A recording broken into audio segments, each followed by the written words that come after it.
Good evening, and welcome to Undercover. This is a show that looks under the covers of books by local Missoula area authors. My name is Dave Pauley, and I'm director of the Missoula Public Library and your host for this program. The show is jointly produced by the Missoula Public Library and Fact and Fiction Bookstore.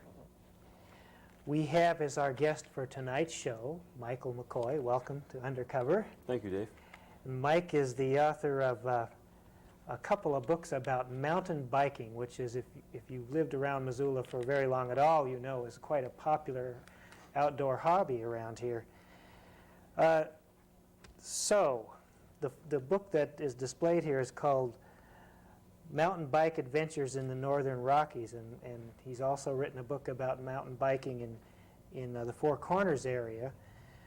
I'd like to ask you, you're obviously an avid mountain biker, so how did you get involved in that form of recreation?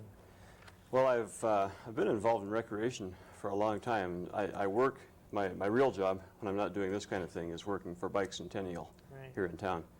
I began with them first back in 1976 when the organization first started, and worked that year, and then came back to work for them full-time in 1982.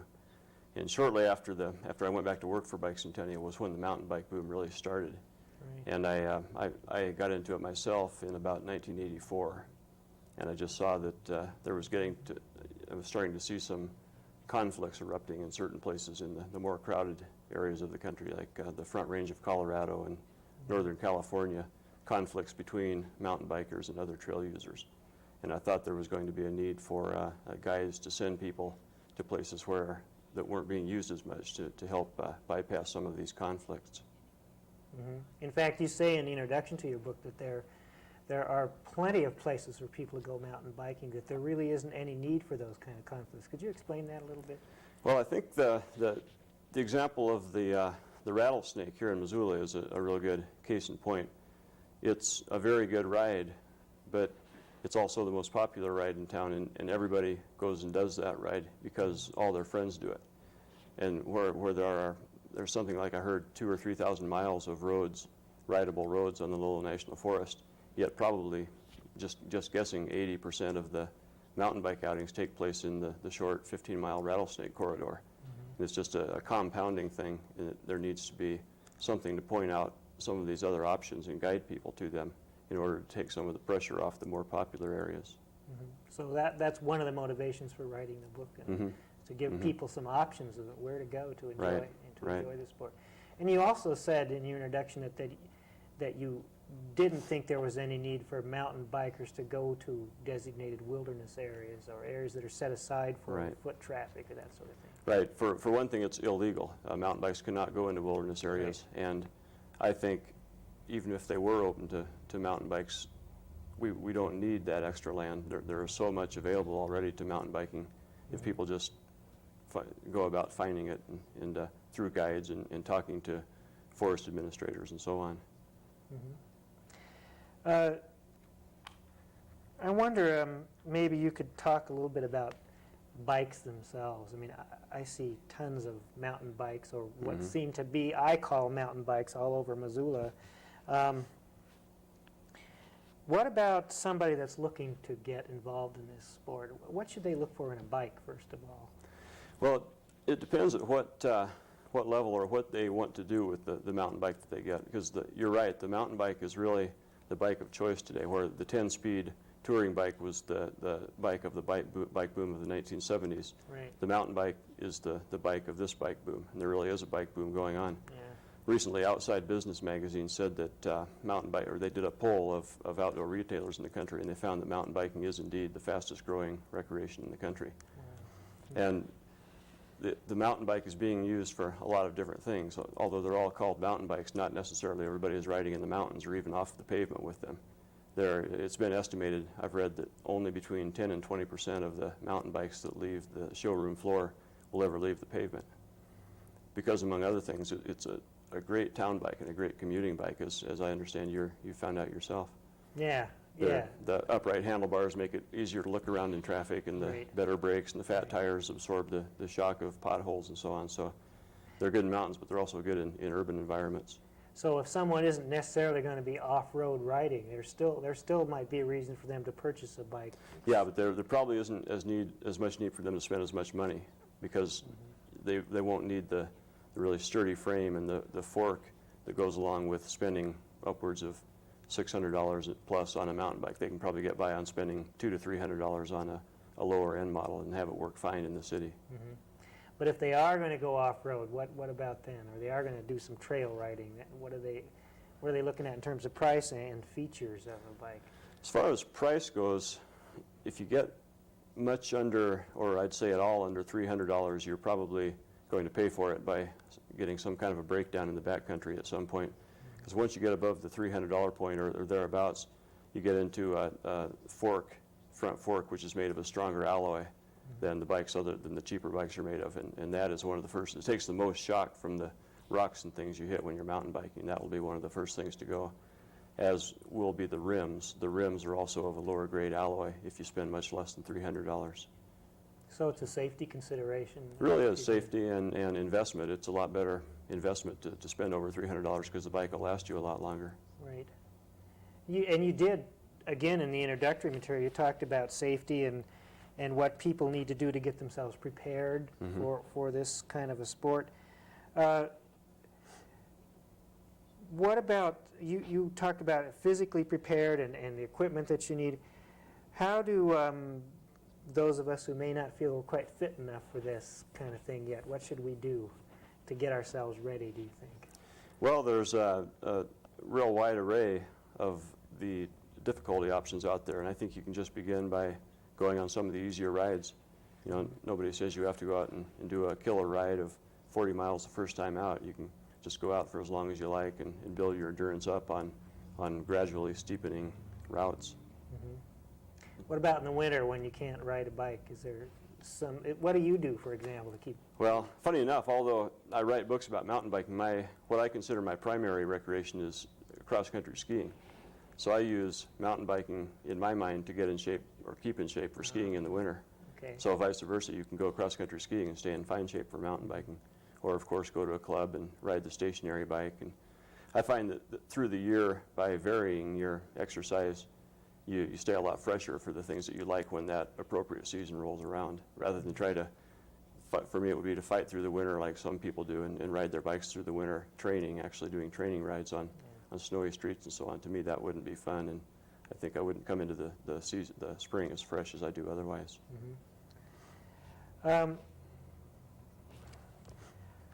What about researching the book? Now, you have in both of these books, and this one particularly, you have a number of different rides right around this area. There are different varying degrees of difficulty, different distances. Have you ridden all of these yourself? I have. There are a few that I must admit that I covered in a four-wheel drive vehicle simply because of time allowances. I ran into trouble with the weather or other time constraints that didn't allow me to spend the time I needed to riding. But that's, of the two books, that's probably only 5 routes maybe. And other than that, I've covered them all on bicycle. So I have seen all of the routes in person. Yeah, I think it was pretty obvious from reading the descriptions that you had done that kind of research. But that's pretty challenging, isn't it, to do those? I mean, some of those were very challenging rides, and some were moderate. It is. It's challenging. I got real good at riding with one hand on the handlebar. I carried a fanny pack in front and carried a handheld tape recorder in the fanny pack, and I'd pull it out and record my observations as I'd ride along. Of course, if it was too steep, I couldn't do that. I'd have to stop, but that's the way I did it probably 75% of the time. I found that much preferable to stopping and trying to jot down notes every time I see something, because most of the rides would take 3 or 4 times as long if you tried to do that. Right. And you tend to record a lot more information if you're talking into a recorder, all of which you won't need, but at least you have all of the details that you do need when you get to the point of writing it up. So do you write up the ride as soon as you can after you've done it? More for security than anything, because my worst nightmare would be to lose the tape that I've recorded 10 rides on, and then I just wouldn't know what to do. I'd have to take 2 more weeks off without pay at work and go out and research the rides again, I guess. So yeah, pretty much as soon as I would get back to the car, I would sit down and take fairly cryptic notes on paper, and then back at the word processor when I get back home, actually write the descriptions up. And these two books are focused on rides in parts of the West. But do you have plans to do other sorts of descriptions of rides in other parts of the country? I don't think so. Not in the near future. I've really gotten to enjoy writing with a T through doing these. I'd like to do some other kinds of writing, and I think I'm a little bit burned out on the mountain bike guides. It's really a lot of work to the writing. Once you start the writing, it's probably 25% of the job's left. The research and recording the data and so on is the majority of the work.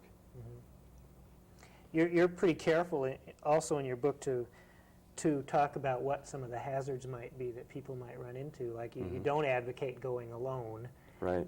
For the most part, and that people need to have the proper kinds of equipment and safety gear and everything. What are some of the hazards? I'm sure this is great fun, but also I think people that are thinking about getting started in it need to know what some of the drawbacks or the hazards might be. To me, one of the largest potential hazards is that the bike takes you away from civilization so fast.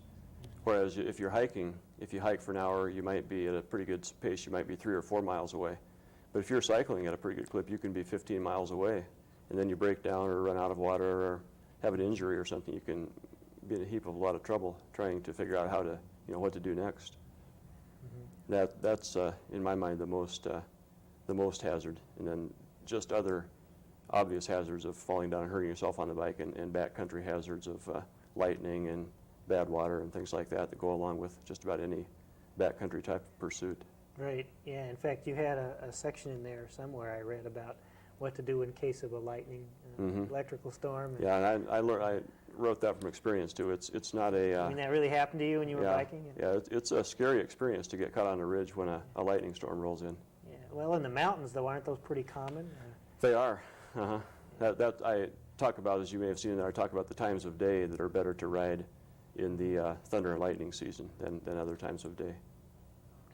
And also, you talked about days of the week when you might find, weekdays you might find it less crowded out there. Right, on certain trails. I recommend people ride them during the week if possible. So the rattlesnake, which I mentioned earlier, is in my book.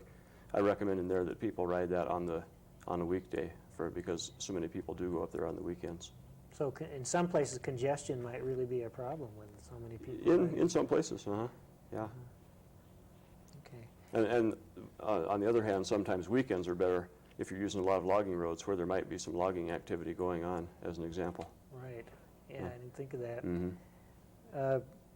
Did you obviously, for any book, you're going to put in more time and effort and research than what actually appears in the book. Are there some places that you went that you decided weren't suitable, or? Yeah, I'd say for the first guide, the Northern Rockies guide, there are probably 10 rides I had planned to put in that for one reason or another I didn't end up putting in. A couple of them turned out to be in wilderness study areas, and I advocate not riding in wilderness, and as do the Mountaineers, my publisher. So I couldn't put those in because who knows when it might become wilderness, and I hope that it does become wilderness. So I wouldn't want to have a ride in the book that sent people in there once it does change status. What about your publishers? Now, the Mountaineers are a really highly respected publisher. How did you get hooked up with them, or what's the story there? Well, to back up to where we were a little bit earlier, in about 1985, I started really seeing some of these conflicts happening. And it occurred to me that there was a need for a guide like this, and I thought that an environmental-based publisher such as the Sierra Club or the Mountaineers might be interested in publishing a book like this that will help alleviate some of these potential conflicts. And the Sierra Club has taken a pretty strong stance against mountain biking, so I didn't approach them. I really didn't know what the Mountaineers' stance was.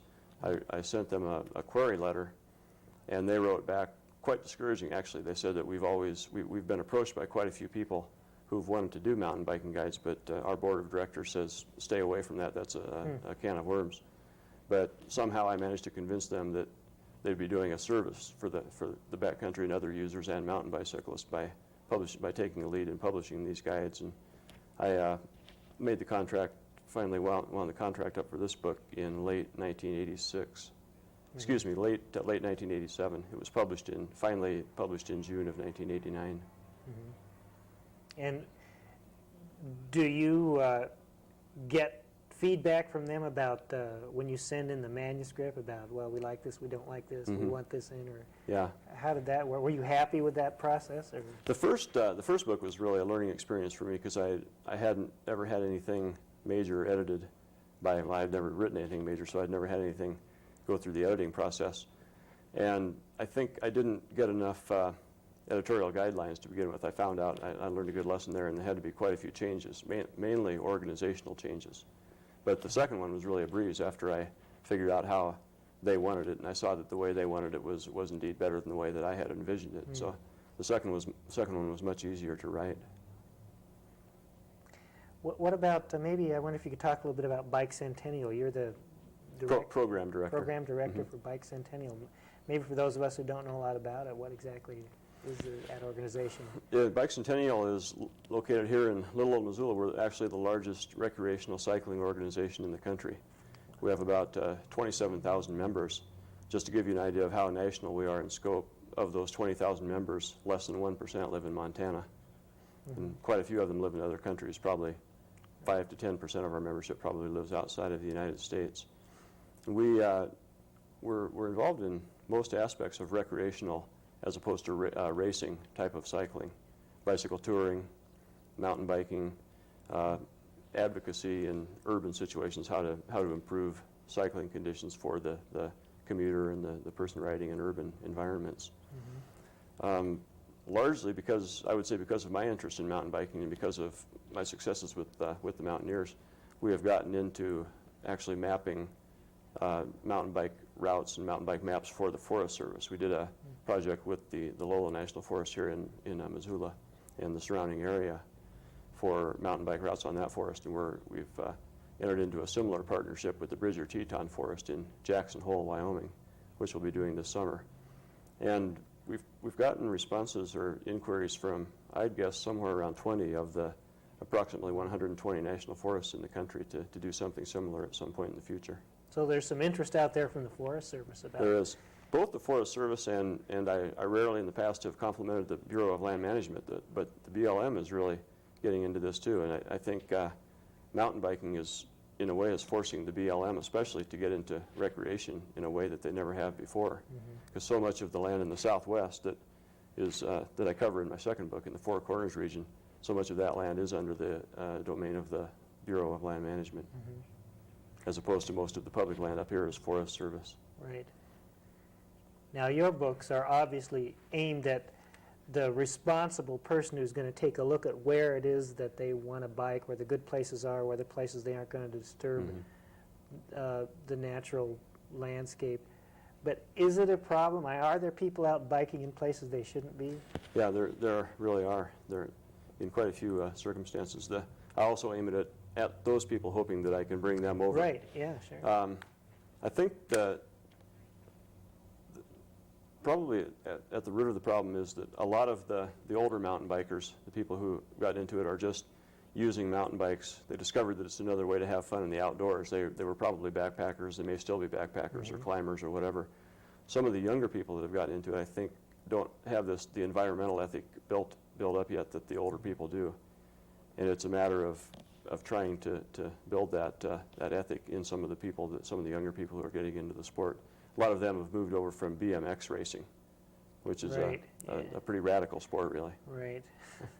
Well, let me ask you this. What about promotion and sales of this book? Are you involved in that at all, or does the publisher do that, and how does that work with a book like this? Because I am so deeply involved in bicycling, they ask me my opinion a lot and ask for my ideas, but they are really in charge of the marketing of the book. Is this going to get reviewed in major review sources, or do you know? Well, it's not in literary journals probably, but obviously, but it's been reviewed in quite a bit of the outdoor press, all of the cycling magazines, and quite a few of the general interest magazines. It's been mentioned in Sunset Magazine and Mountain Bike Magazine, Bicycling, a lot of the newspapers around the region. Well, that's great. I wonder if you, in your position with Bike Centennial, do you talk to groups of kids about biking and that sort of thing, or does somebody on your I don't so your much. organization? A couple of the people on the staff do, though. We have an advocacy department and advocacy in terms of riding safety and, like I mentioned before, urban environments and so on. The person that runs that department does a lot of promotions, posters and videos and presentations to school-aged kids. You did mention, I want to just go back a minute, you mentioned the Sierra Club and how you contacted them and they weren't at all I did not contact Oh, them. you I didn't? decided I would Oh. try the Mountaineers first because I figured that it wouldn't work with the Sierra Club. But You felt they probably wouldn't be interested in... I did, but if I'd known more about the Mountaineers, I probably would have figured they wouldn't have been interested either. So, Yeah. so maybe the Sierra Club would have worked, or maybe they will be interested in something like that. Yeah. They have a little bit of an internal problem because they've taken such a strong stance against mountain biking in some places that even pretty rational people think that mountain bikes are okay, and they found out that their membership, a large percentage of their membership, and I don't know the exact amount, but I think it approaches 25 to 30% owns mountain bikes. So they've they might have to modify their stance a little bit in the future. And we're, in many ways, I mean, a couple of the rides that you describe in here are right near us here in Missoula. Or, I could do them so easily. Right. We're kind of a mecca for this kind of recreation. Do we get We are. people from out of state coming in to ride in Montana? More and more. There was a feature in a recent Outside magazine, I think it was maybe March or April, that mentioned Missoula as one of 3 or 4 relatively undiscovered but up-and-coming mountain bike destinations. The Low Impact Mountain Bicyclist Organization, goes with the acronym LIM, has gotten a lot of national press. They're a local group that was started by a fellow out at the Forest Service, Andy Kula, and they started to try to head off some of the, kind of like the reason I had the idea for my books, to head off some of the problems in the Missoula area before they happen, having seen what has happened in some other areas of the country. They've really come up with some innovative ideas of how to do that, and they're getting a lot of attention from the outdoor press, and that in turn is bringing eyes onto Missoula. And also Missoula has been elected or nominated as one of the top 10 cycling communities in the United States for the last 2 years by Bicycling magazine. So that has brought a lot of attention to Missoula. Yeah. Now, with this organization called LIM, Low Impact, what do they mean exactly? Could you explain that? Low impact, what is that? Low impact in terms of not leaving a trace, going easy on the land. Don't tear up muddy trails and don't scare horses in stock and things like that. Become a responsible and well-liked member of the trail community. In fact, you talk about that in your book pretty often, about those kinds of things that we need to do or not do to make sure that... That's right. If for no other reason, for the salvation of the sport in the future. Yeah. Do you foresee that there might be some necessity at some point for legal regulations if people don't follow all these recommendations? And, Well, there have been trails closed to mountain bicyclists in various parts of the country where more of the conflicts have popped up. And that seems to be going pretty much on a case-by-case or a district-by-district basis. I don't know if there will be any national laws or state laws, except on maybe state parklands, for instance, coming up. I think things seem to be shuffling out, and the places where mountain bikes shouldn't go are becoming, I think, more accepted by both mountain bicyclists and other people that use the trails. So I don't foresee any national regulations other than maybe new wilderness areas being created, which would perhaps shut mountain bicycles out of a few places that they've become used to going into. do you have any kind of sense of how many mountain bike owners there are in our community? Or? Well, the piece in Bicycling that I mentioned said that over half of Missoula's, they said 50,000 residents, however many residents Missoula really has, over half own bicycles. Wow. And I'm sure by far the majority of that is mountain bikes. Well, the name of the book is Mountain Bike Adventures in the Northern Rockies, and also companion volume Mountain Bike Adventures in the Four Corners region, which desert and mountain southwest. I certainly highly recommend them to bikers who want to find out about some interesting and challenging places to go. And our guest has been Mike McCoy. Thanks a lot for being with us on Undercover. We really appreciate your taking the time to come down here. And thank you, Dave. Your books are really pretty interesting, and I think pretty motivating for those of us who are just beginning to think about this whole idea of recreation on a mountain bike. I'd like to take a couple of minutes now to talk about things going on at the library this summer. We are involved in a summer reading program for children. Both school age and preschoolers can participate in this, and we think it's real important for kids to keep reading throughout the summer. So we'd like to encourage kids and parents to participate with their kids in this summer reading program. And it's a thing that many libraries do, and I think sometimes we don't really think about why libraries do summer reading programs.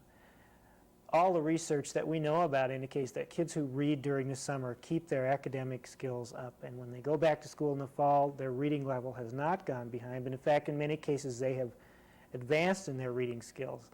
So that's why we think it's very important for kids to read, to keep on reading, and to read for pleasure.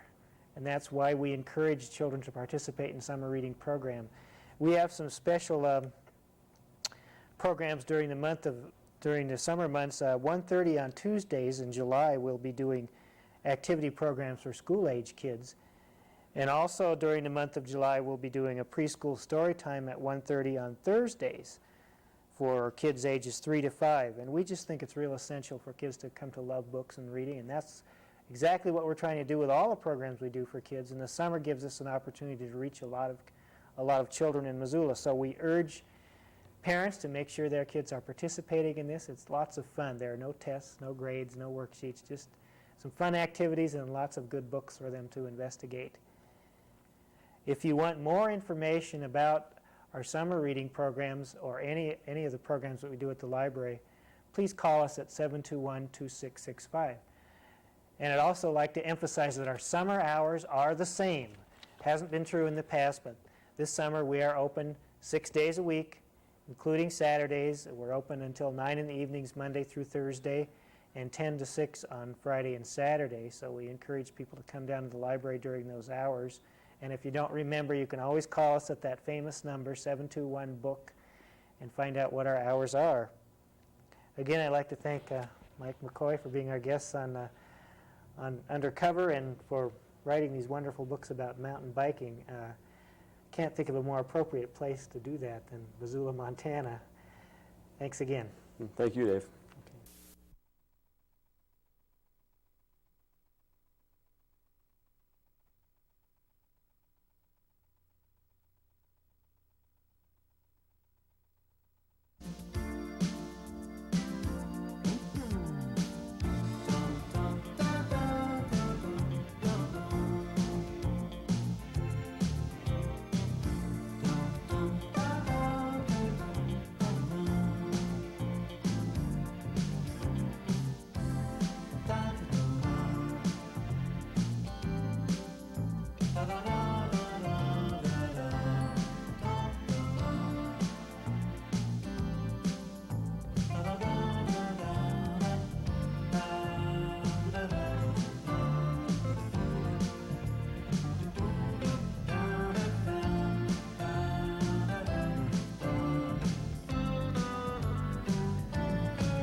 evening, and welcome to Undercover.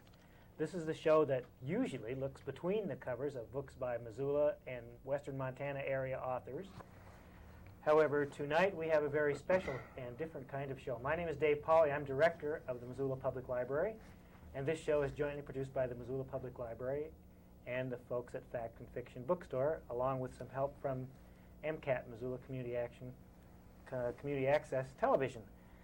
Our show tonight is unusual in the sense that we're going to be talking not to an author about their book, but to representatives of the 3 citizen boards that help us run the Missoula Public Library. And I'd like to introduce those people right now. First, on my left here is Dick Valenkity. Hi, Dick. And Dick is a member of the Board of Trustees, which is the governing body of the library appointed by local government. And then Elaine Shea, welcome. Hi. Elaine is chairperson of the Missoula Public Library Foundation, which she will be telling you a little more about later in the program and some of the things that they do. And finally, Jim Ware. Hi, Dave. Welcome, Jim.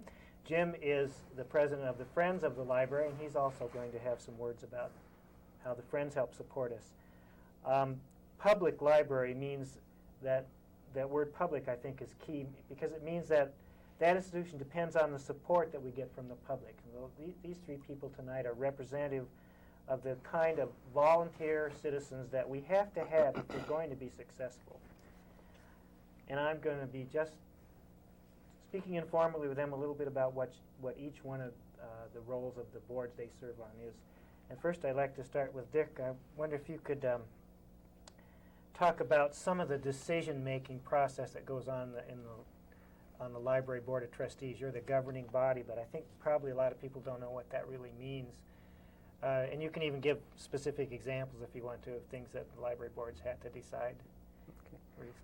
All right, Dave, I'll try to explain it as I understand it. I've been on it now for a couple of years. Basically, the Board of Trustees is an appointed board. My position is one of 5. I'm appointed by the county commissioners to serve for a 3-year term.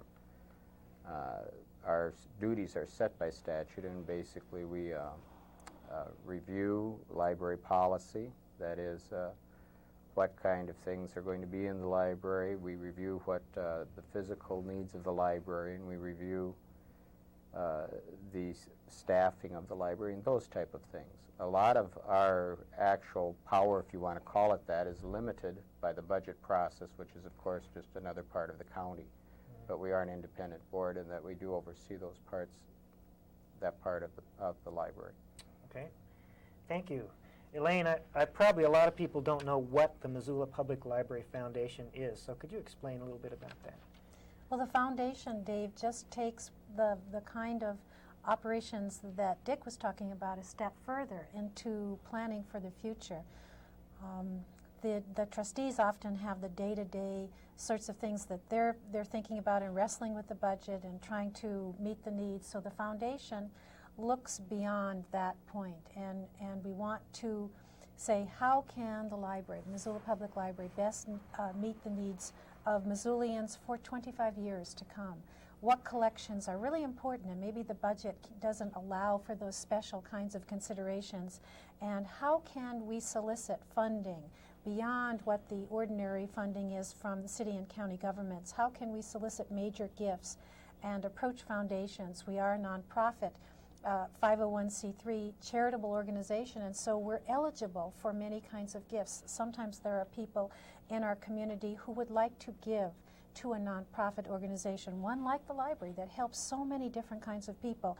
And at the time of their estate planning or when they're doing their wills, they like to know about such organizations. And so our job, the foundation board, is to be as visible as we can so that we can say we are the type of organization that you're looking for. We will solicit funding and monies and major gifts and anything to really broaden our library's ability to serve people better, more efficiently and effectively and into the future. So we're really looking at those major gifts and funding and anything that will help our library do an even better job of what it's doing now and looking well into the future. Thank you. And Jim, I guess maybe the Friends of the Library might be one part of this tripod that more people know something about, just because there's a good-sized membership. But could you explain a little bit about the Friends of the Library?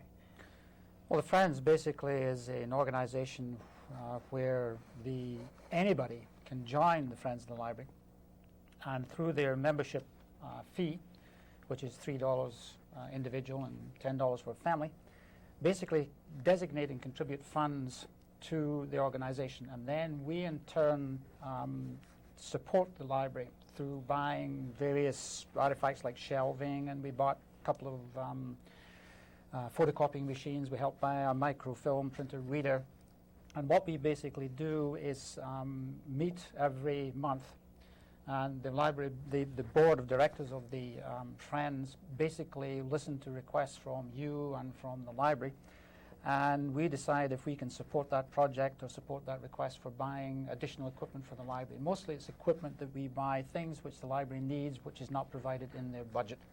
And that's basically what the Friends of the Library is for. It's enable people to designate money to the library and get money to the library, and it's spent on the library to support library services.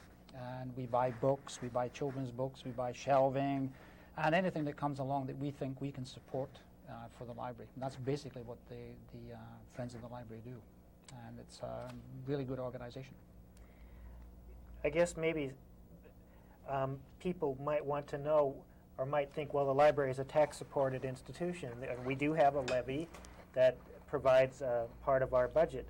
But why then do you think it's necessary to have organizations like a foundation and like a Friends group? I wonder if either one of you could talk to that, or both of you. Well, they really all of us work together, and we all have the same goal in mind, and that is to support the Missoula Public Library.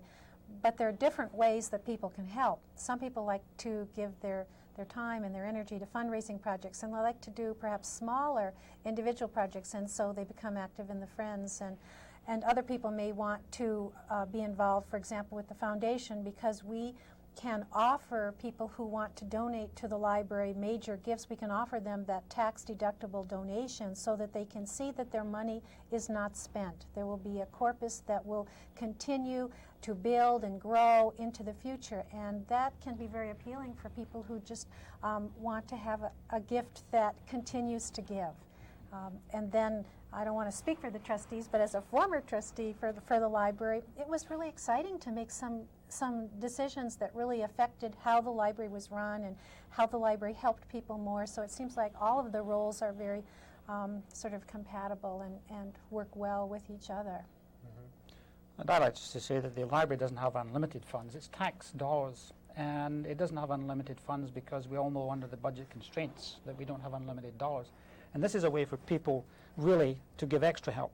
If you're really interested in the library, if you really want to help the library and participate in a much more direct fashion, then you can do it through the Friends of the Library by donating money or coming and volunteering. And it's extra help where people can put their own effort, their own community spirit. This is where they want to put their effort in the community. This is the way they can do it. And it just helps improve the service of the library. That's one of the things I see about it. And I just back up what both Jim and Elaine have said, and that is that while we do get tax money, the tax money we receive, it's essential to the operation of the library. And we've been very fortunate in the past few years to get good budgeting from the county commissioners, allowing us to increase our books, our amount of books. However, while we've had good amounts of money these past few years, for many years the library was underfunded. Many people don't realize, but the Missoula Library is the busiest library in the state of Montana. We're busier than Billings, for example, which is the largest population area. So really the roles that the Friends and that the Foundation, hopefully, which is newer, are going to play are going to be very essential to helping the Missoula Library really be what it should be, which is open service to all members of our community. I think that that's the beauty of it, that anyone is invited to participate and come to the library, and of course it hasn't cost any money in the past to get a library card, and so people have access to information. One of my first introductions to the library was when it was in the old building, and taking my children when they were very little. I remember they didn't have a bathroom there, but it was very important to go to the library and to get borrow those books. And then in the new library, Karen Reard asked me if I would be a volunteer, and this was many years ago, and she said, would you teach a class of it was one of the little classes that they had going. I think it was about whales or something, and that was so much fun for me to just start at that level, and I really want to support what Dick said, that there were many years when the Missoula Public Library had such a demand for its services, and yet it was not being supported fiscally with enough monies to keep it going, and that was very difficult. So it's so wonderful to see the community support now from the county commissioners who are giving thought, word, and deeds and actions to supporting the library. That's very important, and it shows. I mean, the library is well used, and it's used by a diverse number of persons. It's not just one part of our population. Mm-hmm. Yeah. Another thing I'd like to say, and that just, if I could, was that this is a very, sometimes when government grows, as Missoula is growing, a lot of the time people feel distant from the government organizations. But the Friends allows people to participate really directly and have a real interest in the library, because when they go up, I suggested we put little plaques on everything that the Friends of the Library buy. So if you go into the library and you're a friend of the library, you can say, I had a part in buying that, I had a part in providing this, and it gives them a real connection and a real say and a real participation in a very vital community organization, because I think the library is really central to our community, and it's a very direct way that they can participate. And it's people. Mm-hmm. I guess that's Yes. what's great about it. It's Mm-hmm. people. It's all the people that are connected Mm-hmm. and take ownership in the community and utilize the library. Mm-hmm. Well, since you brought up the fact, Dick, that we are the busiest library in the state, people ask me, since I generated that PR when we got the figures, well, why is that? Why should your library be a busier library than another, say, for example, Great Falls, that serves about the same population, or Billings, which serves a larger population? And I don't exactly know the answer. I have some theories, but I wonder if any of you had a thought about why that should be. Well, I think it's the staff. The staff are outstanding in what they do. The library is understaffed, according to national standards. Mhm. And I think the staff do a wonderful job. I think they do an outstanding job with the amount of workload that they have, and I think their professionalism shows through. And I think that's one of the contributing factors. The standard of service in this library is absolutely superb. And I've been in a lot of libraries, and I know, so that's one of the reasons, I think, And I think the library in and of itself is one of the really cultural pillars of any community, and I think that it's one of the things that, regardless of the economy, regardless of the nature of the person, it's something, the library usage is there. It crosses, as Elaine said, it crosses the entire spectrum of our society in Missoula. It is not those that you might want to say are intellectual. It's not those that are the university. It's the entire crowd, and all you have to do is come down and see it, and that's who we are there to serve. And I think Missoula, because of the nature, it's a growing community. We are also a crossroads. We have a number of people that come and go. We have the university community, and I think we have a diverse representation of the population, and all those things combined to make our library really the most used, which I must say, being on the board, was a surprise to me.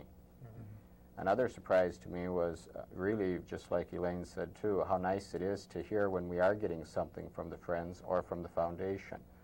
As you know, Dave, one of my favorite questions is how much money is in the foundation, because we're waiting to make our wish list. Because as generous as the taxpayers are and the commissioners have been in the realization of the needs, our library is growing so fast, and it's so important to the community, that we are going to have to rely more and more upon this private sector.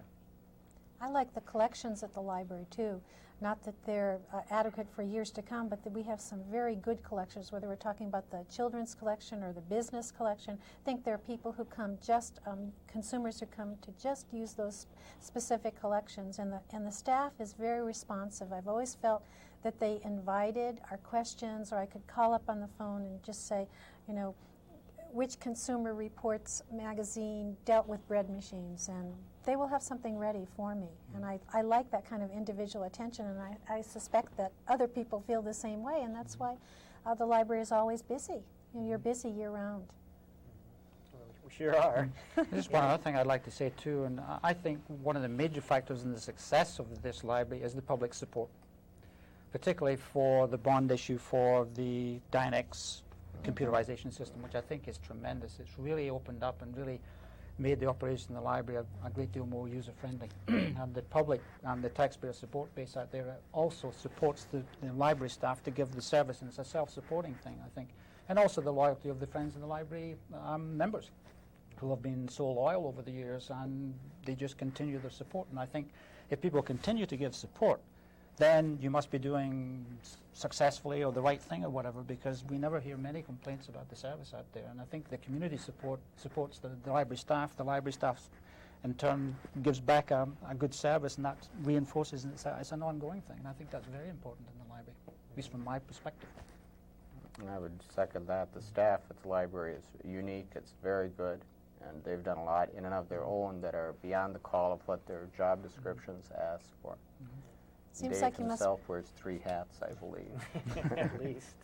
It seems like you work as a team too. I see a lot of cooperation among workers at the library, so there must be enough versatility and just some very bright workers who like people, and that shows. Yeah. Actually, it's required that we be versatile. We really don't have much choice, but we are, I think.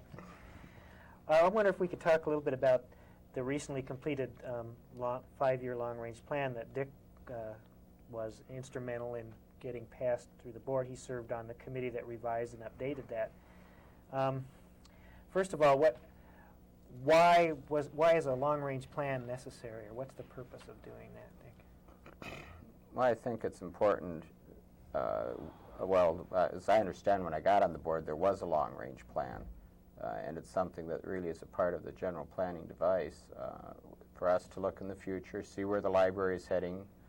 I believe that certain of the accreditation requirements require us to maintain some type of foresight, and I think it's important in a community that changes as much as Missoula and is growing as much that long-range plan be updated and reviewed. So the idea of it is basically to focus in on certain areas that our library is going to serve, where we're going to emphasize our collection, and where we're going to put the limited resources that we really have available. Okay. I wanted to ask Elaine a specific question, since you're directly involved in local government. You serve on the Missoula City Council, and I've always been interested as a librarian in that dynamic of the relationship between local government and libraries. What do you think about that role of local government in supporting a library? You obviously think it's important, but what about local government's opinion generally of libraries and where they stand in the scheme of things? I think, unfortunately, many times local government is so occupied with present tasks that they're involved in that they don't often take advantage of information, services that may be available to it to help it along. I know that there are some persons, both at the city and county level, who probably are frequently using the library. There's much possibility and potential for that in terms of different kinds of access information networks, and I can see that would be very helpful. I don't know how much really at the city level that is being utilized presently. I think that we could do a lot more with that. It seems like local government is just always struggling to, I think about when you're learning how to swim and you're kind of putting your fingers up and treading water. It seems like we're more into that reactive posture rather than sort of a proactive posture where we're really planning and doing well and then taking advantage of all the possible resources at hand. And I see that the library could have a major role in that. What about the whole question of the future of the financial future of local governments? Are we in good shape in Montana or not? I know the state has some real problems, but how are we doing locally? It seems like we're doing pretty well locally. At the city level, the city has the ability to make ordinances and charge fees for various things, and I think that's a plus, and it can also be a minus, and people don't like to feel like they're nickeled and dimed to death, and so that isn't always a benefit. It is to a person or to a city bureaucrat who's always looking for revenue. However, I think that we have to treat our customers just at as we would at the library, our citizens and taxpayers in the same way, that people understand what it is that they're paying for and the services that they receive for that, and always make sure that we're very courteous and businesslike in that process. And unfortunately, many times we're just such a fast-paced society that even in Missoula, sometimes people are shortchanged, and I think that's unfortunate. But basically, local government is doing well. I don't know what the legislature will say, but that's my gauge of it right now. Okay. I already asked you about all of you about your thoughts about why we're the busiest library in the state. But Jim, I wonder if you could talk a little bit about the public relations that the library has done recently. For example, the Friends newsletter, and what you think that means to increasing awareness of the library. Well, the new newsletter, which we both worked on and had professionally done, and I think it's an outstanding publication. I think it's very professionally done, and it's a joy for me to work on it. I think it serves really two purposes. One is to keep the membership of the Friends of the Library informed about what we are spending their donations on, because I really feel that they need to know what the decisions the board is making, why we are deciding to buy those items, and I think they need to be kept abreast of what the purposes of the Friends of the Library is for, and also to put on an application for them to renew the membership. But I think, on the other hand, it also serves the newsletter serves the purpose of a publicity magazine for the whole of the library, not just the Friends. And we've designed it like that to give the library as much exposure as possible. And I think it's been instrumental in really bringing people's attention to the library. We've got some really good feedback from it. And I think what I'd like to do is to increase the circulation of it, as we've talked before, to go to other places like professional offices and to businesses in town, just to have some of the library newsletters in, say, doctors' waiting rooms, professional offices' waiting rooms, so that the library can become more a part of the community, and people realize there's a library out there and what resources it has. And also, if it's professionally done, then people get a good image of the library. And if it's not professionally done, then it reflects on the library itself. And I think it does nothing but good to promote the image of a good public library if you have a good newsletter. So it serves really two purposes. And the Friends of the Library pay for the newsletter, and that's another contribution to the running of the library, is our library newsletter. So it serves really two functions. And we've had really good feedback from that. Yeah, we have. I like that idea of, it seems very practical about the calendar that's being talked about now and developed, so that all the information that's happening locally, people would have access to, and the library would be take the major role in that process. I think that would be very helpful, not only to citizens, but to library users, and I applaud your efforts. We've long needed that. Yeah, we have high hopes for that, and of course it's a joint project between us and the Cultural Exchange, so we're really excited about where that's going to be going in terms of just community information. Yes. Well, we don't have a lot of time left, but I had this sort of generalized question that is kind of a philosophical one, I guess. First of all, I wonder what, if any of the three of you would like to talk about what you see for the future, specifically of our library here in Missoula, but maybe overall for libraries in the country. Do you have any thoughts about the future of libraries? Are they in jeopardy? Are they going to be around in 50 years, or are they going to be radically changed, or what do you think? Well, I think libraries are going to become even more important in the future, because this age that we are living in is the information age. And people have got to know information, have access to information, because life is becoming much more complicated. And unless you have access to good, up-to-date information, both for business and private use, you're going to be left way behind. This is the information age. And I see libraries using much more databases and not much hard copy as ephemeral stuff which is in databases. And the ownership and copyright and use of that is another philosophical issue, which is not really debatable here. But I see libraries becoming even more crucial and central to any community, especially a growing one like Missoula that wants to attract new professions coming in here. A library is essential, absolutely essential. I guess the challenge is how to expand, because right now you have a finite amount of space, and the Missoula Public Library has a growing audience, and you can have lots more programs and lots more computers, and just how do we meet the need? We can put a second story on, no? Good idea. The building's designed for that. Yeah, I knew it is. Well, and That's right. I think the library, pretty much as Jim said, I think it's going to become only more important. And again, I believe that it's really one of the base requirements of any community's service to the citizens.